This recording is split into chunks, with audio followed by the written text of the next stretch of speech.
পেয়ারা খুবই কম পাওয়া যায়। তো আমরা এমত অবস্থায় পেয়েছি যে কলাটিকে খুব বেশি দেখতে ভালো নয়, তবে শুনুন, দেখতে ভালো না হলেও কাঁচকলার গুণাগুণ সম্পর্কে জানলে আপনি অবাক হয়ে যাবেন।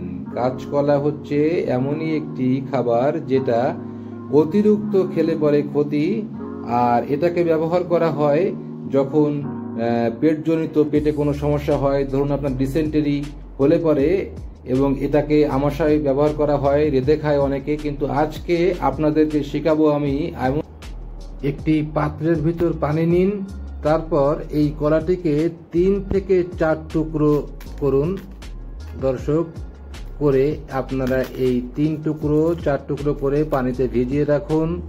7 থেকে 8 ঘন্টা পরে আপনারা এই পানি সেবন করবেন। এই কলার পানি অত্যন্ত কার্যকারী ঔষধ আমাশার জন্য।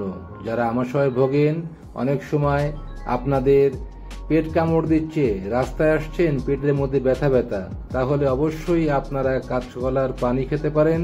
আপনাদের অত্যন্ত উপকার হবে আমাশয়ের জন্য। এবং আগামীতে আমরা আবার অন্য কোনো ভিডিও নিয়ে আপনাদের সামনে থাকবো। আজ এ পর্যন্ত, আল্লাহ হাফেজ।